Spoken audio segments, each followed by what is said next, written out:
The world watched in astonishment as news broke of a dramatic upheaval within Sentabale, the charity co-founded by Prince Harry and Prince Seiso of Lesotho.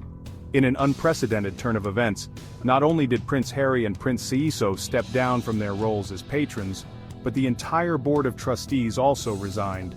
This shocking exodus sent shockwaves through the philanthropic world, leaving many to wonder what could have caused such a drastic and public fracturing of an organization dedicated to such a worthy cause.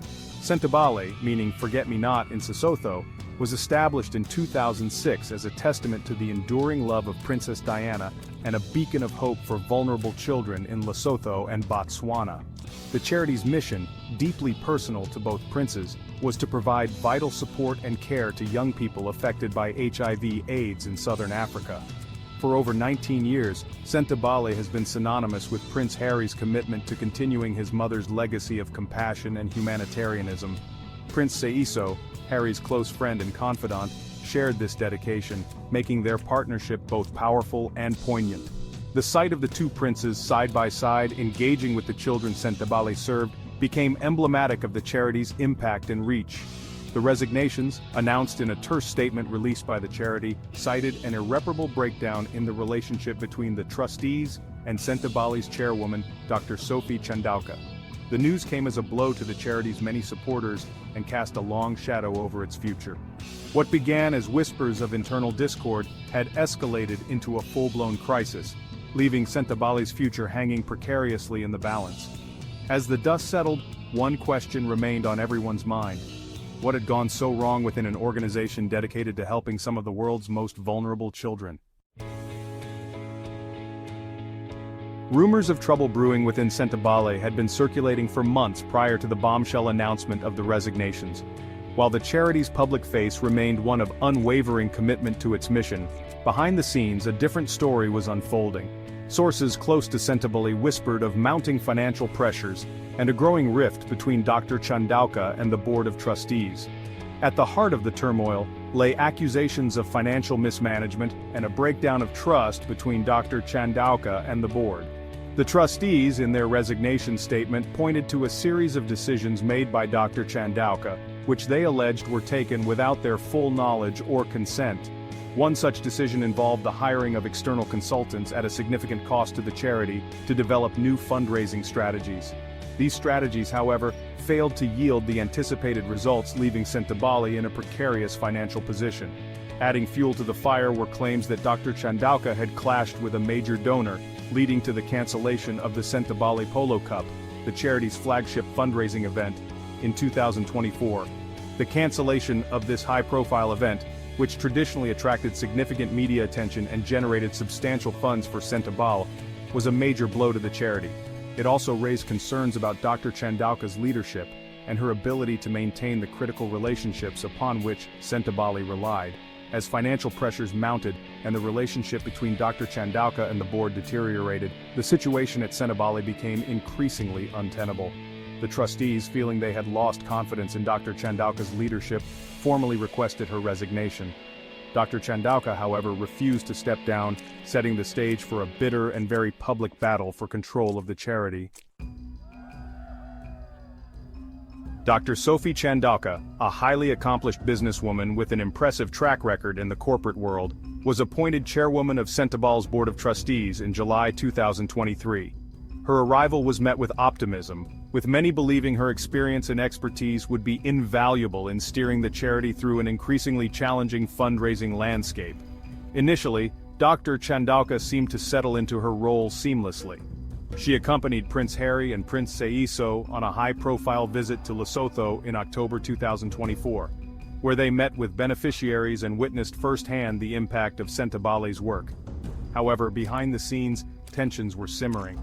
The trustees, in their subsequent statements, alleged that Dr. Chandauka's leadership style was autocratic, and that she had a tendency to make unilateral decisions, often without consulting the board. They also expressed concerns about her handling of the charity's finances, particularly the decision to engage expensive external consultants. Dr. Chandauka, for her part, vehemently denied these allegations. She countered by accusing the trustees of orchestrating a smear campaign against her, driven by what she described as a culture of bullying, harassment, misogyny, and misogynoir within the organization.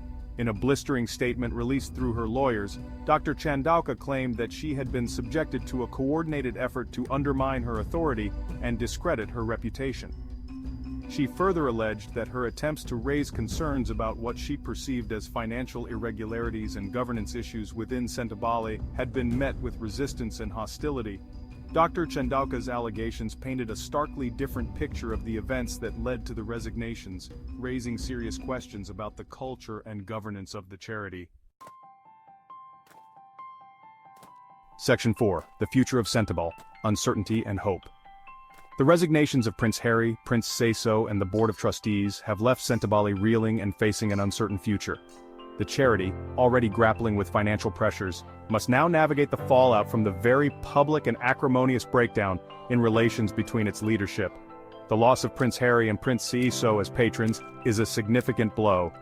Their association with Sentebale has been instrumental in raising its profile, attracting donors, and amplifying its message of hope for vulnerable children in southern Africa. Their departure leaves a void that will be difficult to fill. The charity's staff and local partners, however, have remained resolute in their commitment to continuing Sentebale's vital work. In a statement released shortly after the resignations, Sentebale's CEO emphasized that their priority remained the well-being of the children and young people they serve. The charity has also received messages of support from donors and partners who have pledged to continue their support. While the road ahead for Sentebale will undoubtedly be challenging, there is a glimmer of hope. The charity's mission remains as relevant and urgent as ever. The need to support children and young people affected by HIV/AIDS in Lesotho and Botswana has not diminished. If Sentebale can learn from the mistakes of the past, address the governance issues that have come to light, and rebuild trust with its stakeholders, it may yet emerge from this crisis stronger and more determined than ever. Section 5. A Legacy in the Balance, the Weight of Expectations. The turmoil within Sentebale has cast a long shadow over the charity's future, and raised questions about the legacy of its co-founders. Prince Harry, in particular, has staked a significant portion of his public persona on his commitment to carrying on his mother's legacy of compassion and philanthropy. Sentebale, with its focus on supporting children affected by HIV/AIDS, has been a tangible manifestation of that commitment. The recent events, however, have tarnished the charity's image and, by extension, have the potential to impact public perception of Prince Harry's philanthropic endeavors. The timing of the crisis is particularly unfortunate, coming at a time when Prince Harry and his wife, Meghan Markle, are seeking to establish their own charitable foundation and forge their own path outside of the royal family. The scrutiny brought on by the Sentebale saga will undoubtedly make their task more challenging. Despite the challenges, it is important to remember that Sentebale's mission transcends the individuals involved. The charity's work in supporting vulnerable children in southern Africa remains vital, regardless of who sits on its board or lends their name to its cause. The true test of Sentebale's resilience will be its ability to navigate this crisis, emerge stronger, and remain focused on its core mission. The children and young people it serves deserve nothing less. Prince Harry's ex Cressida Bonus previews new podcast with appearance by Princess Eugenie. Cressida Bonus is launching a new podcast with a star-studded lineup of guests, including her pal, Princess Eugenie. On March 19th, Prince Harry's ex-girlfriend and her sister Isabella Branson shared the first snippet from their upcoming show, Lessons from Our Mothers. The duo said that the podcast will premiere on Mothering Sunday, which is the name for Mother's Day in the UK, and falls this year on Sunday, March 30th. Have you ever stopped to think about the maternal figures in your life and how they have shaped who you are today? Have you ever asked them about their own experiences or thought about the lessons that you have learned from them? Read the caption of the first post from the podcast's new Instagram account. Lessons from Our Mothers is a series of conversations that celebrate motherhood and mothering in all its forms. When our own mom fell ill last year, we set out to ask her all the questions that we had never thought to ask. And now, we're on a sisterly mission to find out the stories of some special guests and their mothers through this podcast. It said, a video montage rolled to show footage of Kate Winslet, Mary Berry, Camilla Alves McConaughey, Giovanna Fletcher, whose Happy Mom, Happy Baby podcast, Kate Middleton, memorably joined in 2020, and more on the show. Some spoke about how their own mothers molded them, including Princess Eugenie, who shares 2 young sons with husband Jack Brooksbank. What is the most valuable thing you have learned from your mom? Asked Cressida, 36. I think for me, it's the fire inside, the strength inside of you, and how to bring that out and to pull it in when you most need it, said Princess Eugenie, 34, who called into the podcast via video. The British royal is known to share a tight bond with her mom, Sarah Ferguson, who was vocal about navigating 2 cancer diagnoses in a 7-month span between 2022 and 2023.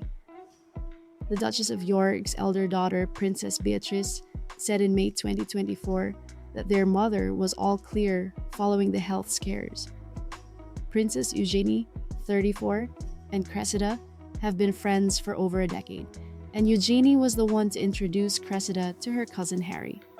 The two dated from 2012 to 2014, and she went on to attend his royal wedding to Meghan Markle at St. George's Chapel at Windsor Castle in May 2018.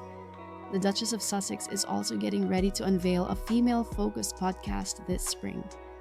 Meghan, 43, revealed last week that her new series, Confessions of a Female Founder, will premiere in partnership with Lemonada Media on Tuesday, April 8th, and tie into the launch of her lifestyle brand As Ever. I'm so proud of what we're creating and the candid conversations that I'm able to have with other female founders as we unpack the twists and turns of building a business, Meghan said in a statement then. Through my friendships and relationships, we're able to dive into the type of insights that everyone wants to know as they are building a business, and that I'm able to tap into as I'm building my own business with As Ever. Motherhood is a familiar subject for Cressida to take on in Lessons from Our Mothers, as she is a parent herself. The actress and model shares son Wilbur, too, with husband Harry Wentworth Stanley, and she announced in January that she was expecting their second baby, conceived via IVF. I am now well into my second pregnancy. Having conceived through IVF the first time, we were fortunate to have another embryo stored away in a freezer, she wrote in an essay for The Spectator magazine. It is incredible that a tiny cluster of frozen cells, already alive, can survive, suspended in time for years. The science behind the process continues to amaze me.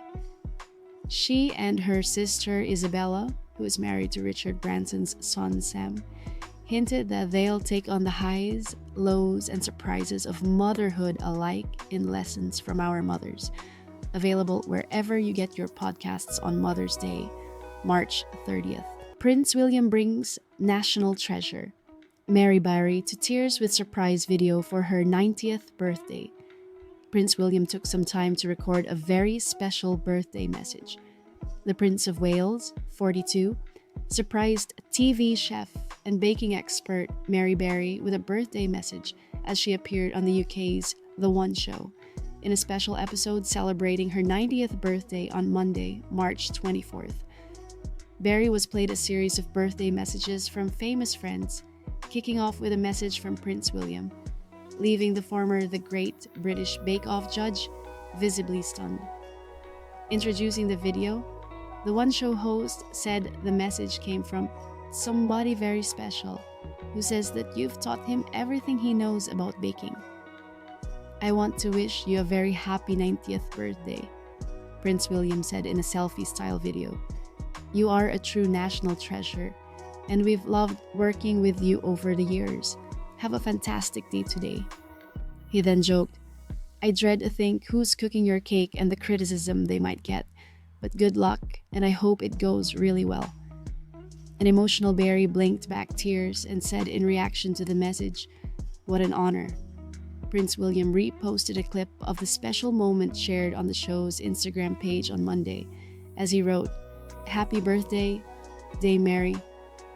William and Kate Middleton previously appeared alongside Barry in a Christmas special episode of the Great British Bake Off in 2019 and shared how Barry's cooking impacted their 3 children.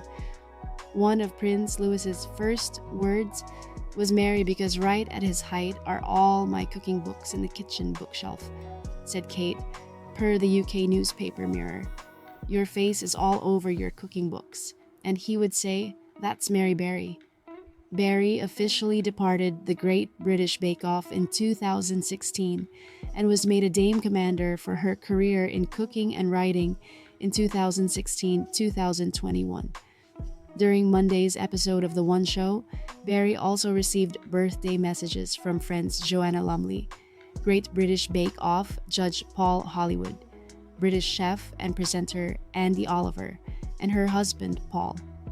Further highlights in the show include a visit to Berry's childhood home in Bath, England, and a special performance from Michael Ball in her honor.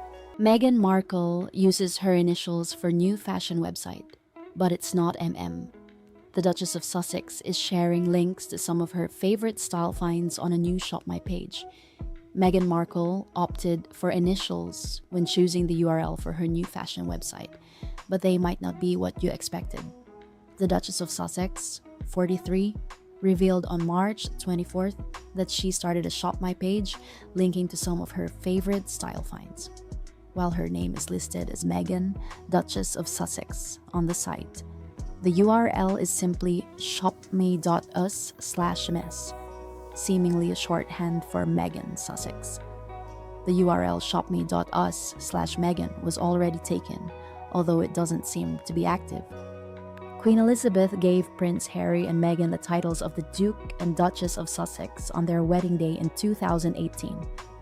Their children, 5-year-old son Prince Archie and 3-year-old daughter Princess Lilibet, use Sussex as their last name.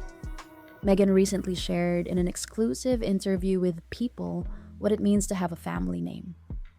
"It's our shared name as a family, and I guess I hadn't recognized how meaningful that would be to me until we had children," she said. "I love that that is something that Archie, Lily, H, and I all have together. It means a lot to me."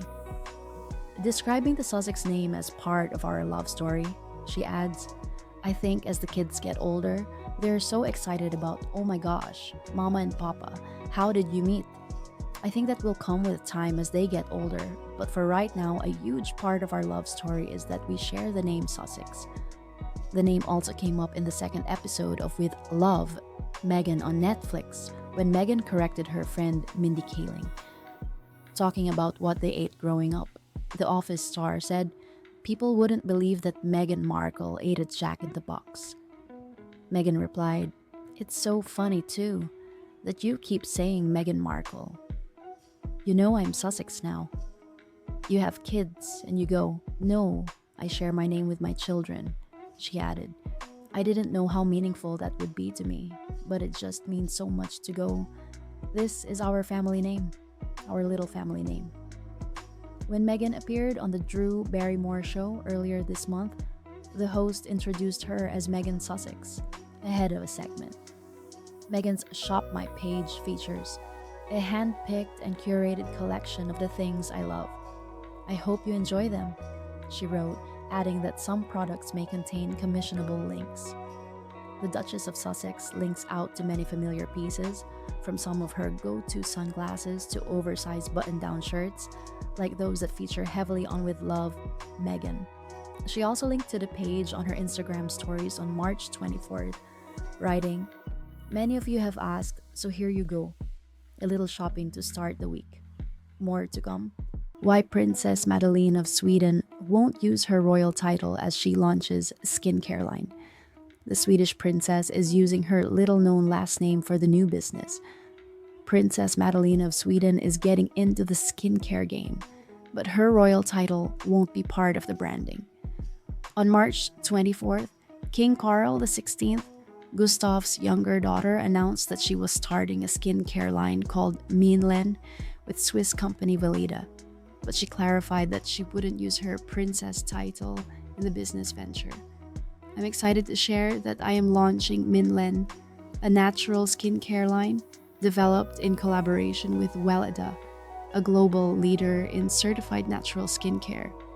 Minlen is the first natural, responsible, multi-generational skincare brand in Europe, created with the needs of both young and growing families in mind, Princess Madeleine, 42, said in a statement shared on her Instagram page. Our product range will officially launch at the end of the summer, and as this is a private initiative, I will use my name Madeleine Bernadotte in my work with Minlen. She continued, I look forward to sharing more with you very soon. The update came with a new portrait of Madeleine smiling at the camera and sporting a white suit, which is arguably today's go-to uniform for princesses on a mission. Princess Madeleine is the youngest child of King Carl XVI, Gustav of Sweden, 78, and Queen Sylvia, and the younger sibling of Crown Princess Victoria and Prince Carl Philip. While she conducts official engagements as necessary at the request of her father the king, Princess Madeleine doesn't focus on royal duties full-time, and the Swedish royal court said it was consulted on her new Minlen business. Princess Madeleine is launching a new business with the brand Minlen in collaboration with the Swiss company Weleda AG, the court said in a statement on March 24th. The decision to establish the company has been made in consultation with the royal court. The Office of the Marshal of the Realm has assessed that this private enterprise is compatible with Princess Madeleine's role as a royal highness. For many years, Princess Madeleine has not received any share of the appropriations from the Riksdag Parliament for the head of state, and she participates in and carries out official engagements as needed and based on the king's requests.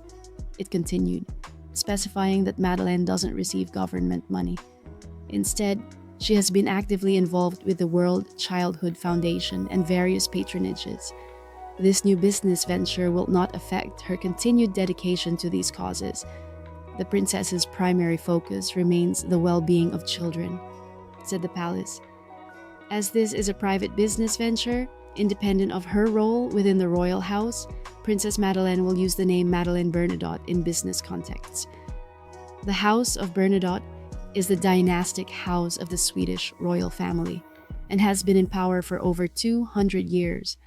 The house was founded by Carl XIV Johan in 1818, and Madeleine had used Bernadotte as her surname for private business before. In 2019, she published the children's book Stella och Hemligheten, a tie to her work with the World Childhood Foundation that her mother, the Queen, founded to protect children and prevent abuse, under the name Madeleine Bernadotte. Weleda said that the Minlen care line would be available to shop in Sweden, Switzerland, Germany, and Austria in September, touted as the first natural, responsible, and multi-generational skincare brand on the European market. Madeleine said her position as a parent inspires this commitment in what marks her entrepreneurial debut in the beauty industry. Weleda is the ideal partner for developing products that best preserve children's skin's protective barrier. As a mother, I pay attention to which skincare products we use in our family. This makes Minlen a very personal project for me, she said in a statement. Princess Madeleine and her husband, Christopher O'Neill, share children Princess Leonor, 11, Prince Nicola, 9, and Princess Adrian, 7.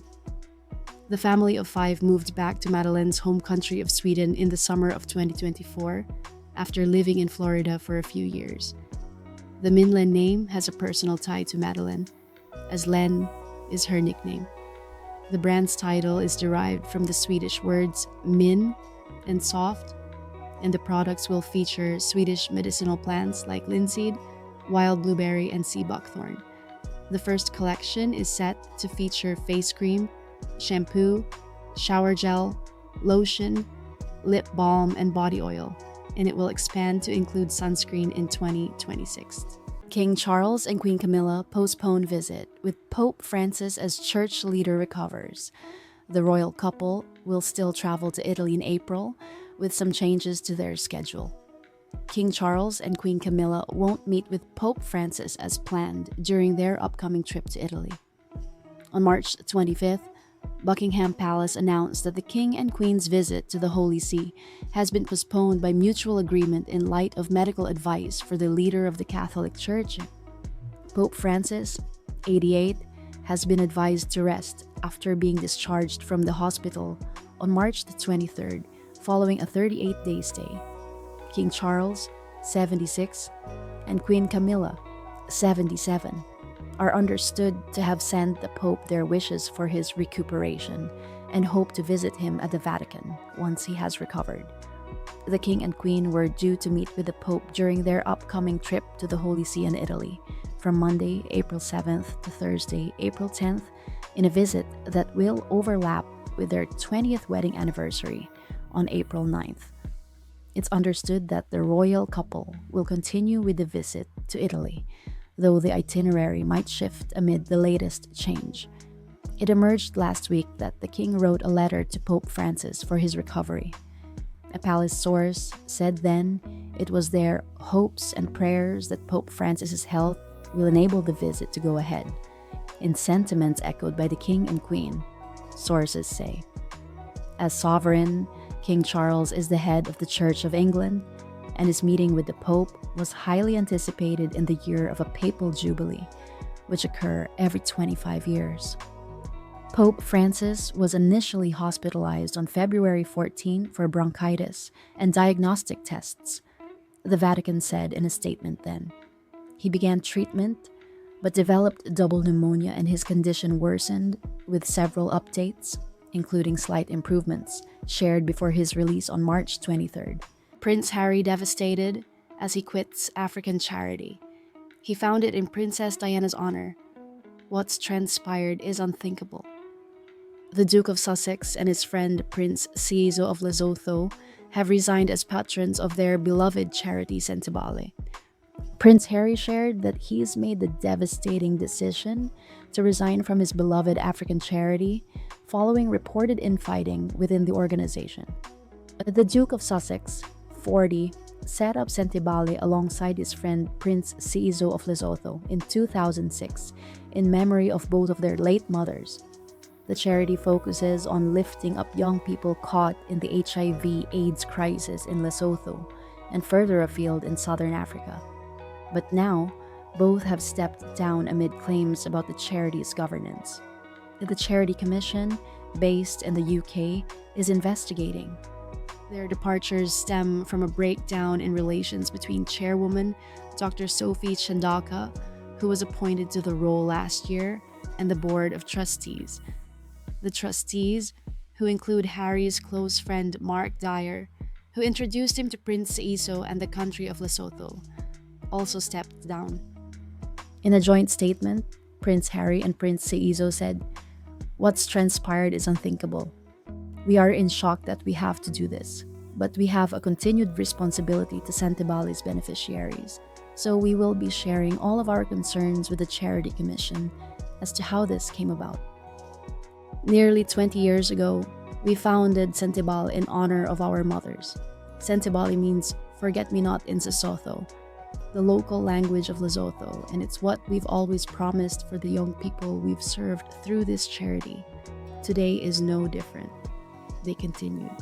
With heavy hearts, we have resigned from our roles as patrons of the organization until further notice, in support of and solidarity with the board of trustees who have had to do the same. They continued.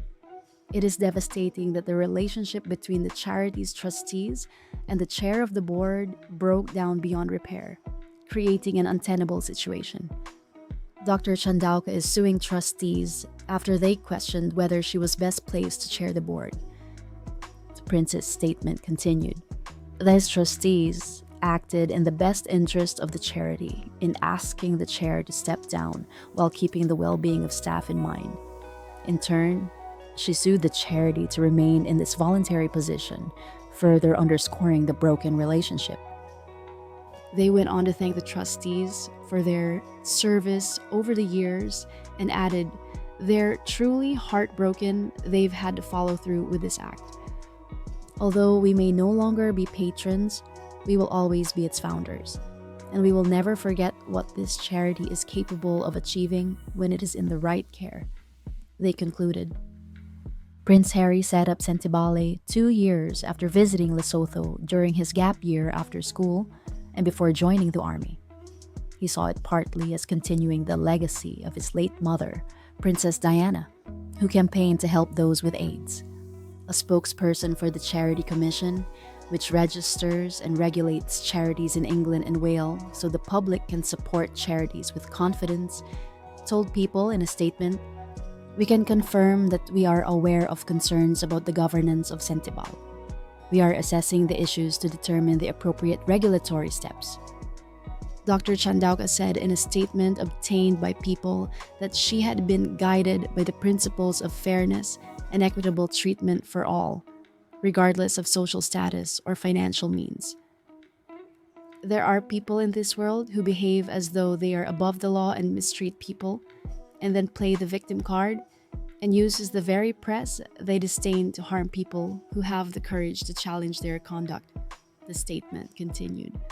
Dr. Chandauka added that this is the story of a woman who dared to blow the whistle about issues of poor governance, weak executive management, abuse of power, bullying, harassment, misogyny, misogynoir, and the cover-up that ensued.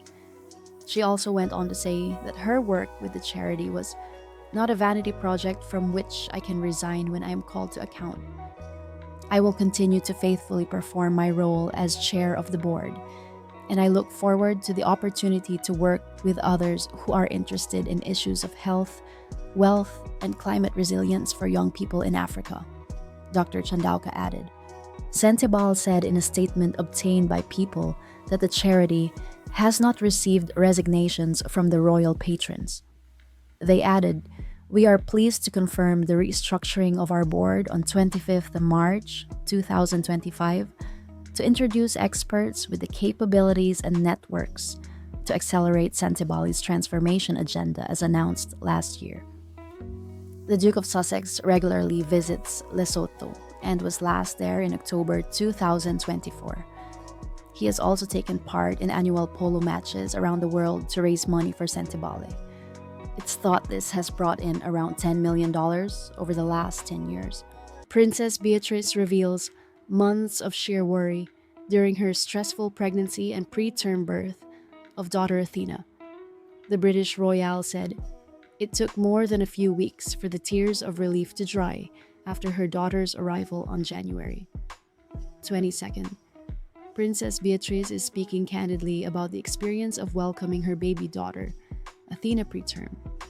The king's niece, 36, and husband Eduardo Mapelli Mozzi announced the birth of their second child on January 22nd. In a first-hand account published by British Vogue on Sunday, March the 23rd, she recalled having gone through sheer worry following her daughter's birth several weeks early, but said she learned so much from the experience. The royale shared that her baby daughter needed close monitoring throughout her pregnancy and that she and her husband understood we needed to prepare for an early arrival. What I learned in this process has been humbling, understanding so much more about our remarkable human bodies, but also more than anything, what we don't know," Princess Beatrice wrote. "I lay awake in the weeks leading up to birth, trying to monitor each movement of the baby in my tummy and asking myself 1,000 times, what if this happens? Or what if that happens?" Princess Beatrice said. "I was very fortunate to be monitored closely by a medical team, and I'm extremely aware of how lucky I am," she continued, noting that her daughter Athena arrived healthy a few weeks before her due date. The mom of two said her baby daughter was so tiny at the time, with feet like the paws of a bunny, and that it took more than a few weeks for the tears of relief to dry and for life with her healthy baby to feel real. Princess Beatrice revealed Athena is now doing really well. She said that she has had a few more answers as to what happened, but still no precise explanation of the early birth. "Looking back over those months of sheer worry, I am filled with a sense of determination that more can be done to help others find answers to those questions around the complications of preterm birth, questions that defined my days and nights during pregnancy. She wrote, Princess Beatrice concluded that her pregnancy experience and her mother, Sarah Ferguson's breast and skin cancer diagnoses in 2024 have urged her to help in facilitating the necessary research into the health challenges that women face daily. Princess Beatrice and Mozzie tied the knot in 2020 and welcomed their first child, daughter Sienna, in September 2021. The couple made their first appearance after welcoming their second daughter, Athena, at the premature research charity Born's Wonderland Gala in London on March 6th. Beatrice's account coincided with her sister, Princess Eugenie, celebrating her 35th birthday on Sunday. Eugenie marked her birthday by posting a sweet photo on Instagram of her sitting at a small bench table with her sons, August 3 and Ernest Brooksbank 1, as they ate a meal outdoors.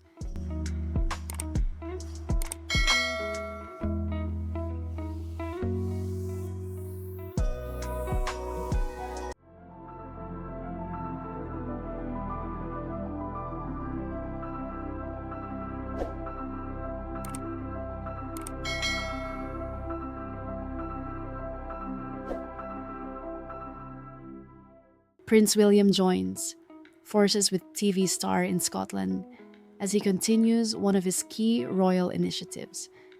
The Prince of Wales headed to Aberdeen in the northeast of Scotland to see the latest work of his Homewards project. Prince William is spending the day in Scotland highlighting his campaign to help the unhoused. The Prince of Wales, 42, teamed up with TV personality Gail Porter as well as entrepreneur and podcaster Stephen Bartlett to showcase some of the latest ideas to help beat homelessness in Aberdeen, located in northeast Scotland, on March 27th. During his visit, William saw some of the first homes built on behalf of his 5-year mission, Homewards. He is planning to visit the innovative housing project alongside actress and writer Porter, 54, who is one of his Homewards advocates. Scotland-born Porter helps raise the profile of Prince William's 5-year mission, which sees 6 pilot areas around the UK trial different and location-specific ideas to tackle the issues the unhoused face. In each area, a coalition of homelessness charities, local authorities, and businesses combine to do what they can to solve the issue. Prince William's practical mission kicked off in 2023, but his campaigning to end homelessness is something that started more than 2 decades ago. Inspired by his late mother, Princess Diana, who took him and his brother, Prince Harry, to homeless centers when they were kids, his adoption of the cause took shape when he started his public life after leaving college in 2005. One of the first charities he officially took on was Centrepoint, and he followed up by joining forces with another homelessness charity, The Passage. There is every reason to keep campaigning on the issue, especially where young people are concerned. Prince William's office at Kensington Palace said that in 2023 to 2024, there was a 3.9% increase in young people becoming homeless in Aberdeen. Therefore, the Homewards Aberdeen Coalition has chosen to focus on young people as one of the initial groups where support will be targeted. The royal started his day on March 27th at Aberdeen Foyer, which aims to prevent youth homelessness and poverty across the local community. Joined by Homewards advocate Stephen Bartlett, William participated in a workshop with young people to discuss the direction of Project Flourish and how it could best help them before meeting with local and national employers who will be part of Project Flourish, including Specsavers and Amy. Flourish is the UK's first pro bono recruitment service specifically designed to help young people at risk or experiencing homelessness secure meaningful employment. It was created by Everyouth and Hayes. Nicholas Connolly, CEO of Everyouth, said they are delighted that Homewards has recognized the life-changing power of Project Flourish. He added, "Many young people experiencing homelessness and those at risk of homelessness are desperate to work, but their path is blocked by standardized recruitment practices and a lack of skilled support and resources. Project Flourish addresses these challenges and is already transforming lives. We cannot wait to see more truly inspiring stories as the scheme expands across the country. William also launched an initiative by recruitment agency Hayes, which has become an activator for Homewards. Hayes will not only support the program to secure national and local commitments for employment and training opportunities, but also plans to share targeted, data-driven insights crucial to understanding and addressing employment barriers faced by those experiencing homelessness. The partnership will also roll out across the other 5 Homewards locations. Last October, as Homewards took shape, the Royals starred in a 2-part documentary on Disney Plus about the organization, titled Prince William, We Can End Homelessness. Gail Porter was one of the contributors to the project. In the wake of unimaginable loss, 2 young princes found solace in a shared purpose. Prince Harry of Wales and Prince Seeiso of Lesotho, bonded by the tragic deaths of their mothers, vowed to honor their legacies by bringing hope to a nation grappling with poverty and HIV/AIDS. This promise, born from grief and a deep sense of compassion, led to the creation of Sentebale in 2006. The name itself, meaning forget-me-not in Sesotho, encapsulated their desire to keep the memory of their mothers alive through acts of kindness and support. Their vision was clear: to provide vital care and opportunities for the most vulnerable children of Lesotho, particularly those orphaned by the devastating AIDS epidemic. From its humble beginnings, Sentebale blossomed into a beacon of hope for countless children in Lesotho. The charity's programs provided essential healthcare, education, and psychosocial support to those affected by HIV/AIDS. They built a state-of-the-art children's center, offering a safe haven where young people could heal, learn, and thrive. Prince Harry, deeply moved by the plight of the children he met, poured his heart and soul into Sentebale. He became the face of the charity, his passion and commitment shining through in every fundraising event, speech, and visit to Lesotho. His dedication was unwavering, his love for the children evident in every interaction. For over a decade, Sentebale flourished under the prince's guidance and the tireless efforts of its dedicated staff. However, beneath the surface of success, cracks began to appear in the foundation. Differences in opinion regarding the charity's direction and management style emerged, creating tension within the organization. The appointment of Dr. Sophie Chandauka as chairwoman in July 2023 marked a turning point. Her arrival brought a new vision for Sentebale, one that, while well-intentioned, clashed with the existing structure and culture. Her leadership style, perceived by some as assertive and uncompromising, led to disagreements and a growing sense of unease among some long-standing trustees. Dr. Chandauka, a successful businesswoman and philanthropist, was no stranger to navigating complex organizations. She entered Sentebale with a drive to modernize its operations and expand its reach. However, her methods and decisions soon sparked controversy within the charity. Trustees raised concerns about her financial management, alleging that she had authorized significant expenditures without proper board approval. One point of contention was the hiring of external consultants at a cost exceeding $600,000, a move that some trustees deemed unnecessary and financially imprudent. Section 5. Accusations and resignations. As tensions escalated, accusations and counter-accusations flew. Dr. Chandauka vehemently defended her actions, asserting that she had always acted in the best interests of Sentebale. She claimed that her efforts to streamline operations and introduce greater transparency had been met with resistance from some trustees, who she accused of misogyny and bullying. The situation reached a boiling point when several trustees, including Harry's close friend Mark Dyer, resigned in protest. They cited concerns about the charity's financial stability and the increasingly toxic working environment. These resignations sent shockwaves through Sentebale, leaving its future uncertain. Section 6. A kingdom divided. The once united front of Sentebale had crumbled, leaving behind a fractured organization grappling with internal strife. The disputes spilled into the public eye, casting a shadow over the charity's noble mission. Dr. Kalelo Leratholi, a former trustee and cousin of Prince Seiso, expressed his deep concern for the princes, particularly for Prince Harry, who had poured his heart and soul into Centebale. He worried that the turmoil would take a heavy emotional toll on them, leaving them feeling torn between their loyalty to the charity and their support for the trustees who had resigned. Section 7. The Emotional Toll. The turmoil surrounding Centebale undoubtedly took a heavy emotional toll on both princes, particularly Prince Harry. To see an organization so close to their hearts embroiled in such a public and acrimonious dispute was deeply painful. The weight of their decision to resign as patrons, a decision made in support of the departing trustees, must have been immense. To step back from a cause so deeply intertwined with their personal grief and commitment to Lesotho was undoubtedly a heartbreaking choice. Section 8. Unwavering Commitment. Despite the turmoil and their decision to step down as patrons, both Prince Harry and Prince Seiso remained steadfast in their commitment to Centebale's beneficiaries, the children of Lesotho. They emphasized that their dedication to the charity's mission remained unwavering, even as they distanced themselves from its governance. Their decision should not be interpreted as a betrayal of the cause, but rather as a necessary step to protect the integrity of the organization they had so lovingly built.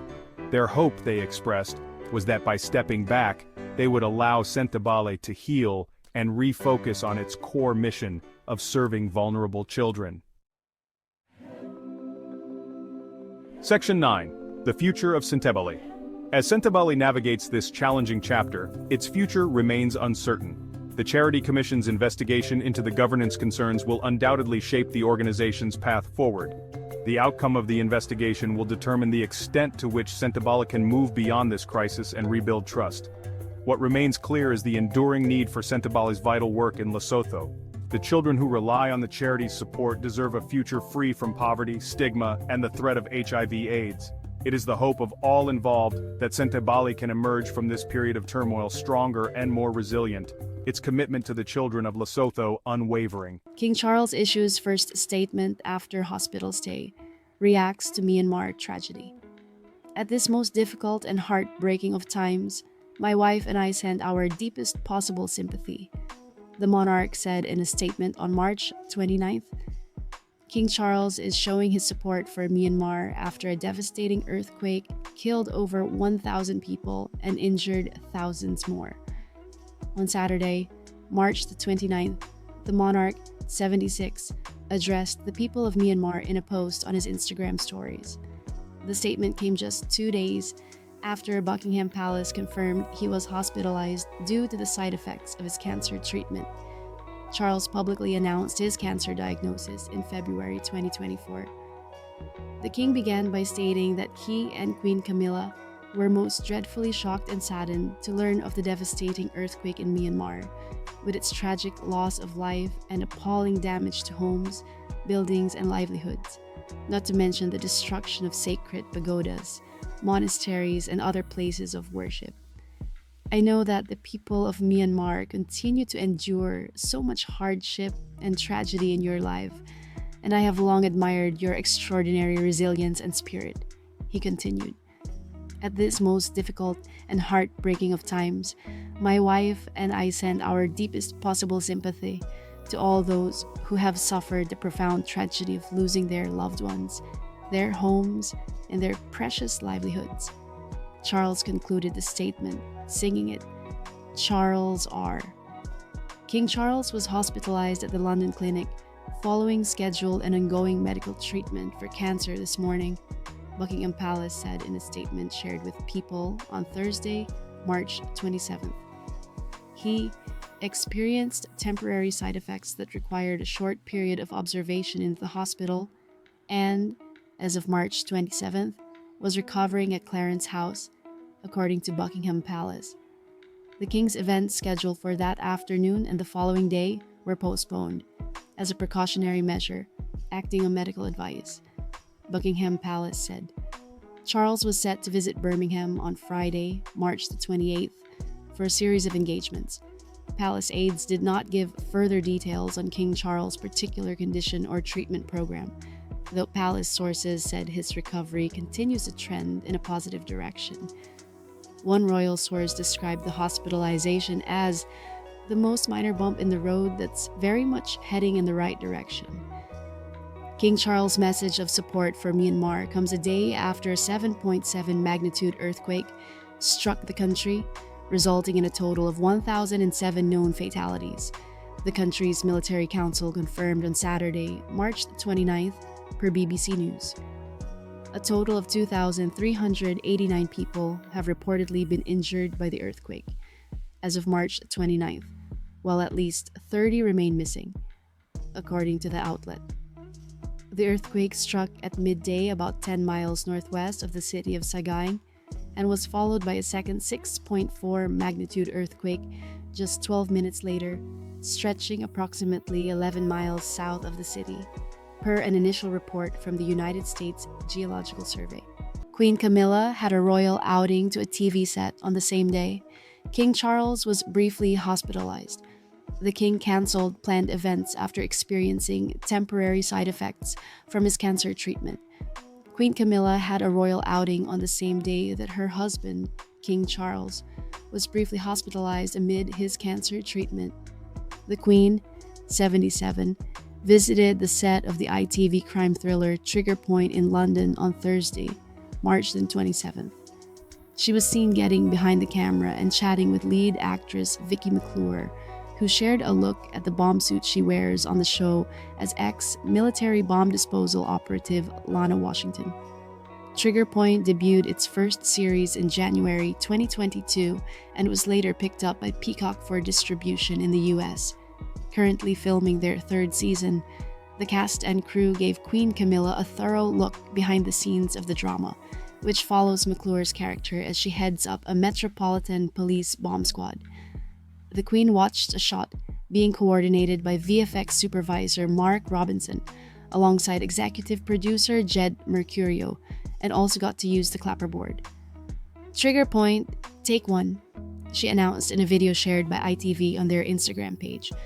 Queen Camilla also posed for pictures with an extended group of ITV staff in celebration of the network's 70th anniversary this year. Later on March 27th, Buckingham Palace revealed that King Charles, 76, had been briefly hospitalized. In a statement obtained by People, the palace said that the British monarch was hospitalized for a short period of observation at the London clinic following scheduled and ongoing medical treatment for cancer. The monarch cancelled some of his planned events for Thursday, as well as a scheduled trip to Birmingham the following day. After spending the night at his London residence, Clarence House, King Charles was photographed for the first time following his hospitalization on March 28th. He waved to onlookers from the back seat of a car as they drove away from the home.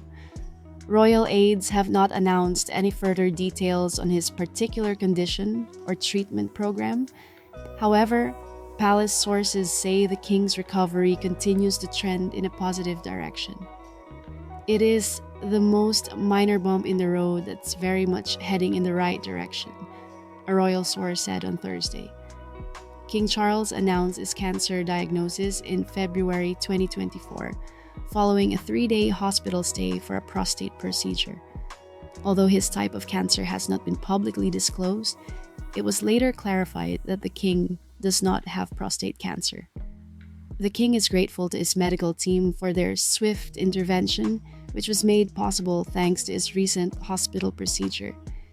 He remains wholly positive about his treatment and looks forward to returning to full public duty as soon as possible, Buckingham Palace said in a statement at the time. His Majesty has chosen to share his diagnosis to prevent speculation and in the hope it may assist public understanding for all those around the world who are affected by cancer.